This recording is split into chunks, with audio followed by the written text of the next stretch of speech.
बंगाल में चुनाव हारने के बाद पहली बार ममता बनर्जी के लिए एक गुड न्यूज़ आई है। भले ही छोटी सही, लेकिन उनके लिए बेहद ज़रूरी भी है।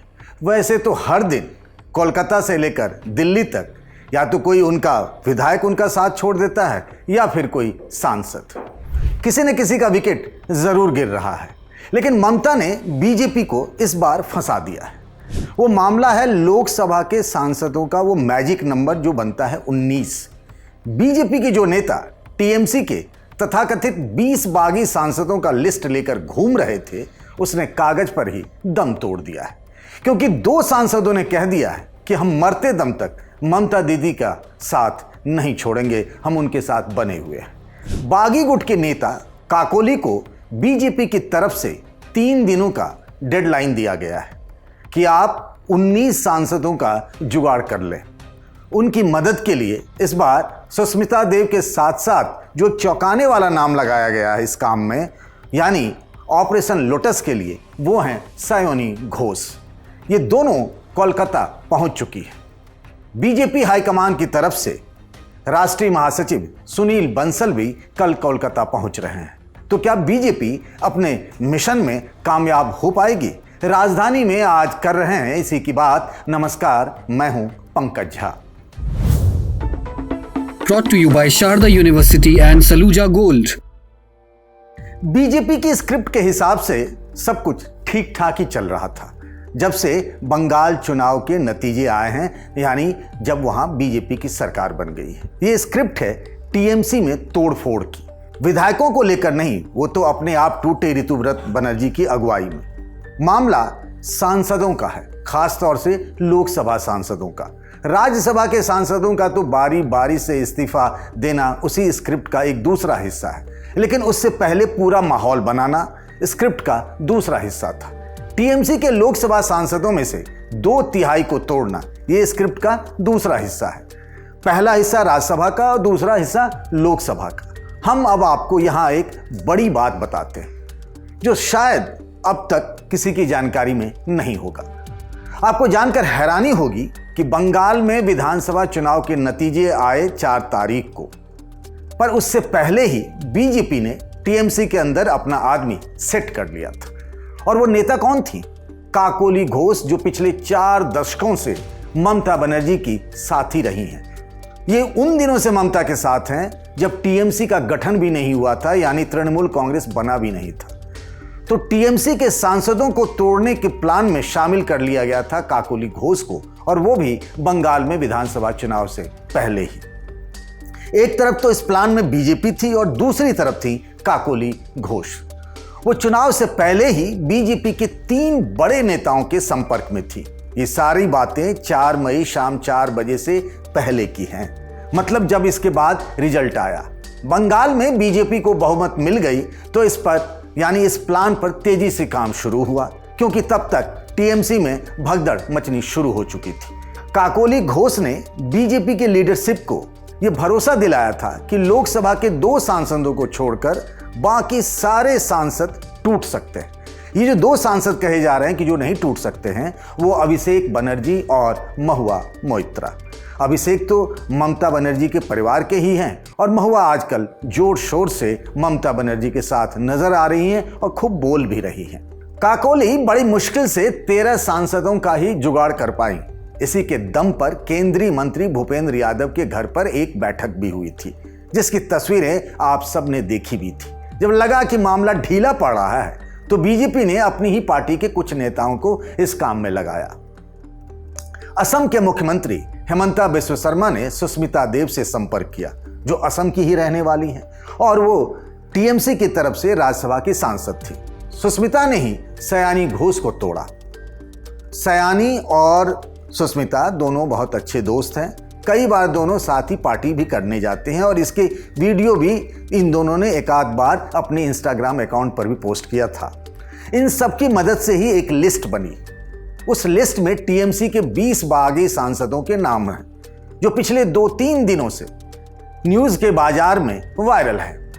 दावा यह किया गया कि इन 20 सांसदों की लिस्ट उनके सिग्नेचर के साथ लोकसभा के अध्यक्ष ओम बिरला को भेज दी जाएगी। ये बात पिछले 2-3 दिनों से कही जा रही है। और उनसे कहा जाएगा, मतलब लोकसभा के अध्यक्ष से, कि हमें असली ही टीएमसी मानकर लोकसभा में हमारे लिए अलग सीटिंग अरेंजमेंट कर दिया जाए। मतलब अब हमारा ममता बनर्जी से कोई लेना देना नहीं है। और एक तरीके से ये जो धड़ा टूटेगा 20 सांसदों का, टीएमसी के बागी 20 सांसदों का, वो एनडीए को समर्थन करेगा, मतलब बीजेपी के साथ। लोकसभा में टीएमसी के कुल 28 सांसद हैं। दल बदल कानून से बचने के लिए 2/3 सांसदों का गुट चाहिए, वो संख्या होती है 19। बागी सांसदों की तरफ से कहा गया कि हमारे पास 19 नहीं बल्कि 20 हो चुके हैं। इस दौरान दिल्ली में कई बैठकें भी हुई। भूपेंद्र यादव के घर पर सबसे पहले बैठक हुई थी, फिर उसी शाम को शताब्दी राय के घर बैठक हुई। इन दोनों बैठकों में पश्चिम बंगाल के मुख्यमंत्री शुभेंदु अधिकारी भी मौजूद रहे।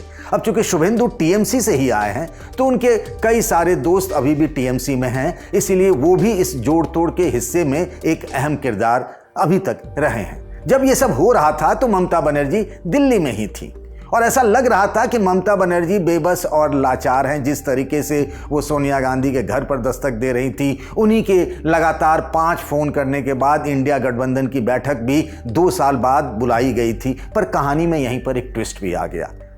पहले लिस्ट के 22 नामों को आप जान लीजिए, फिर हम आगे विस्तार से बात करते हैं। ये लिस्ट जो बीजेपी की तरफ से हम सबको आगे बढ़ाया गया था। Where the software engineer meets the gifted content writer.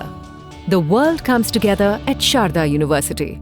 उस लिस्ट पर जरा एक बार सिलसिलेवार तरीके से गौर करते हैं। पहला नाम है काकोली घोष का, जो कि इस गुट की मुखिया भी है और जो कहा जा रहा है कि सांसदों की लिस्ट है उसमें से चीफ व्हिप वही बनी रहेंगी, जैसा उन्होंने अपील भी किया, जैसा उन्होंने बताया भी है। और वही चीफ व्हिप पहले भी टीएमसी की थी, उनको हटाकर ही कल्याण बनर्जी को बनाया गया था। वो 12/7 से लोकसभा की सांसद हैं।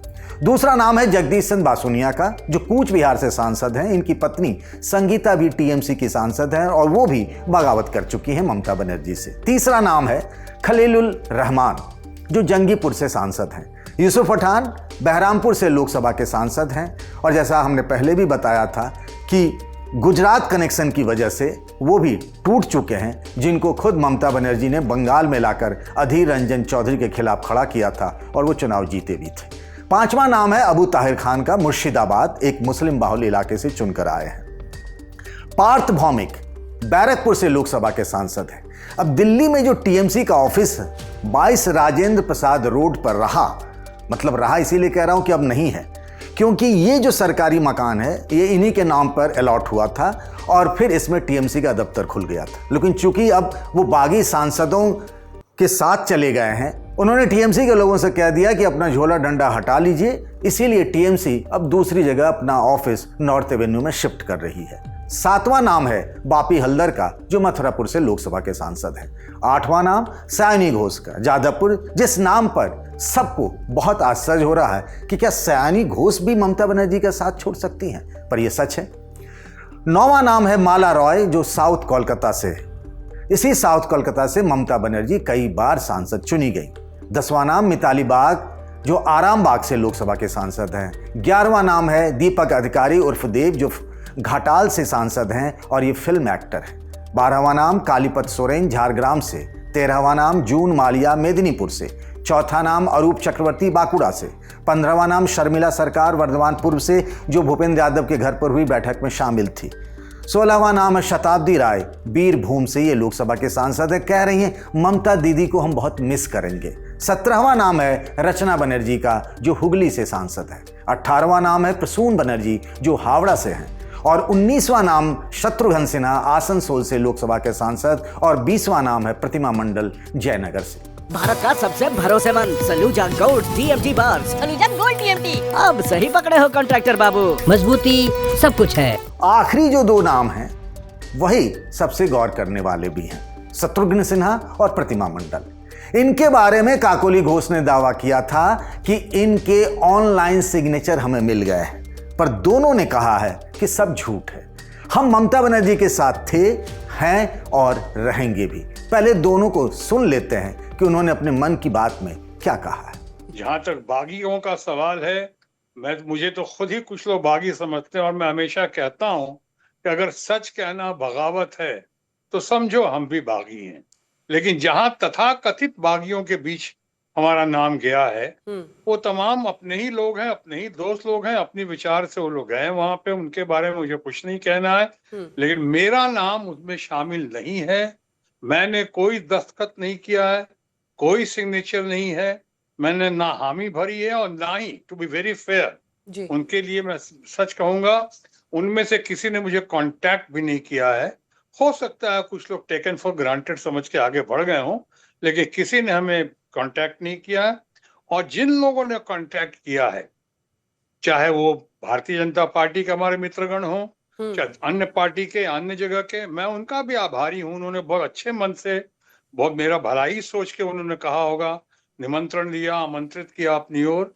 लेकिन मैं इस मुसीबत की घड़ी में, जिस मुसीबत की घड़ी में ममता जी ने, जो हमारी नेत्री हैं या नेता हैं, उन्होंने हमारा साथ दिया था, आज उनकी इस मुसीबत की घड़ी में मैं उनका साथ नहीं छोड़ सकता हूं। मैंने 3 लाइन व्हिप अपनी तरफ से इशू कर दिया है, और वो ये है कि मैं ममता जी के साथ हूं, मैं ममता जी के साथ था, और मैं ममता जी और तृणमूल कांग्रेस के साथ रहूंगा। फिलहाल मेरा ऐसा कोई इरादा नहीं है रास्ता बदलने की या किसी और दिशा में जाने की। देखिए, एकदम झूठा खबर है जो लोग फैल रहा है। मेरा क्षेत्र का लोगों का मन में एक झूठा खबर जो जा रहा है, उसके मन में ये भी लग रहा है, हम प्रतिमा मंडल को घासीडुपुरे जोड़ाफुले प्रतीक में निर्वाचित किया है, आशीष दिया, वो क्यों जाएगा। तो मैं आपके माध्यम से ये बोलना चाहती हूँ, मैं कलकत्ता में ही हूँ। 4 तारीख मेरा एस्टीमेट कमेटी का मीटिंग था 11 बजे। मैं 4:20 का फ्लाइट पकड़ के कलकत्ता चली आई हूँ, और उस 4 तारीख के बाद मैंने दिल्ली गई भी नहीं। तो मैंने कहीं नहीं गई हूँ, मैं कलकत्ता में हूँ। और जो लोग ये झूठा खबर फैल रहे हैं, मैं उसको बोल रही हूँ, आपका पास अगर 20 सांसद है, 2-3 दिन से एक खबर चल रहा है, तो मैं बोल रही हूँ, आप क्यों मीडिया में ये आपका लेटर में सभी लोगों का साइन करा वो पिक्चर और पेपर क्यों नहीं निकल रहे हो, क्यों उन लोगों को नहीं दे रहे हो जो उसमें मेरा नाम है कि नहीं। मैं ये बोल रही हूँ, झूठा खबर मत फैलाइए और मेरा क्षेत्र का लोगों का गुमराह मत कीजिए। अब इन दोनों के बारे में थोड़ा सा जान भी लीजिए। शत्रुघ्न सिन्हा वैसे तो खांटी भाजपाई थे, केंद्र में मंत्री भी रहे, वो अटल बिहारी वाजपेयी का जमाना था। लेकिन जब नरेंद्र मोदी प्रधानमंत्री बन गए और बीजेपी में अमित शाह का दौर आया, तो शत्रुघ्न सिन्हा साइडलाइन हो गए। 2000 का चुनाव कांग्रेस के टिकट पर लड़े, हारे भी। फिर ममता बनर्जी की शरण में आ गए। साल था 2022, आसनसोल से लोकसभा का उपचुनाव हुआ। ममता बनर्जी ने उन्हें मान सम्मान दिया और वे चुनाव जीतकर सांसद बन गए। 2024 में वे रिपीट किए गए। प्रतिमा मंडल जयनगर सीट से सांसद हैं। ये सीट एससी समुदाय के लिए आरक्षित है। 2014 से लगातार तृणमूल के टिकट पर वो सांसद चुनी जाती रही है, मतलब तीसरी बार की सांसद है, हैट्रिक लगा रखा है उन्होंने। मतलब ममता बनर्जी अब डैमेज कंट्रोल एक्सरसाइज में पास हो रही है। वो धीरे धीरे ही सही पर अपना घर बचाने में कामयाब होती दिख रही हैं। घर इसीलिए कह रहा हूं कि अगर उनके लोकसभा सांसदों में से 2/3 निकल गए तो फिर ममता बनर्जी के लिए ये बहुत बड़ा झटका होगा, क्योंकि विधायकों में से 64 विधायकों के बारे में कहा जा रहा है। जो उनके पास 80 विधायक हैं, उनमें से 64 ऑलरेडी उनके तरफ से निकल चुके हैं। उनकी पहली कोशिश ममता बनर्जी की अब यही है कि जो विधायक गए सो गए, कम से कम लोकसभा के सांसदों को वो अपने पास रख पाएं। कम से कम ये उनकी कोशिश है कि किसी भी तरीके से बीजेपी 19 के मैजिक फिगर तक नहीं पहुंच पाए। वैसे कल्याण बनर्जी, जिन्हें उन्होंने लोकसभा में पार्टी का चीफ व्हिप बना रखा है, वे आज अभिषेक बनर्जी पर खुलकर बरसे। I will request the Didi, if you depend upon the Abhishek Banerjee, then you remain with the Abhishek Banerjee, leave me. And if you leave Abhishek Banerjee, I am there. पर TMC के अंदर से खबर यह है कि कल्याण बनर्जी का स्वभाव कुछ इसी तरीके का है, कभी नरम तो कभी गरम, लेकिन वो रहेंगे टीएमसी में ही ममता बनर्जी के साथ ही। वैसे राजनीति में किसी बात की कोई गारंटी नहीं है, ये डिस्क्लेमर हमेशा लगा देना चाहिए। किसने सोचा था कि सैनी घोष भी ममता बनर्जी और अभिषेक बनर्जी का साथ छोड़ सकती हैं। वैसे स्क्रिप्ट का दूसरा हिस्सा जो है उसका कार्यक्रम अब तक चालू है, वो भी बिल्कुल ठीक ठाक तरीके से, मतलब बारी बारी से टीएमसी के राज्यसभा सांसदों का इस्तीफा देने वाला कार्यक्रम।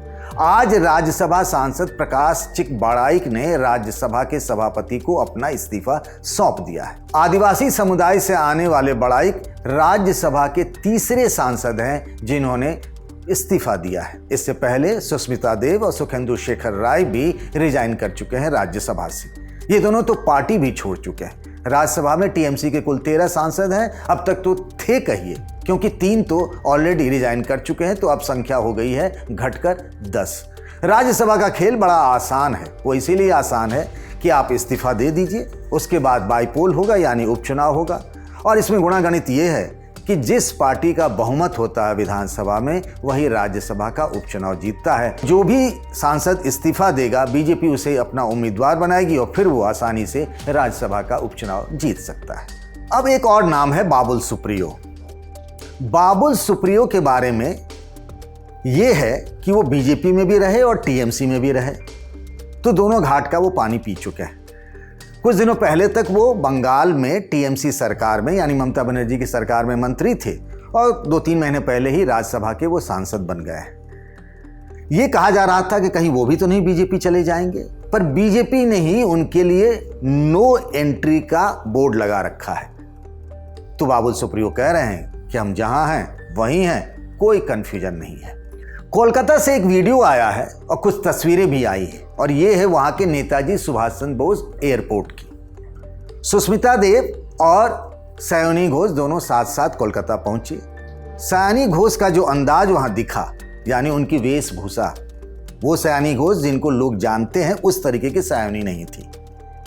वो चेहरे पर मास्क लगाकर और जीन्स और टी शर्ट में एयरपोर्ट पर नजर आई और ये बताता है कि बीजेपी का ऑपरेशन लोटस कहां जा रहा है। सायानी घोष यानी जब तक वो दिल्ली में भूपेंद्र यादव के घर पर शुभेंदु अधिकारी से नहीं मिली थी तब तक तो वो बीजेपी के लिए विलेन थी, लेकिन अब बीजेपी उनमें ही संकट मोचक ढूंढ रही है।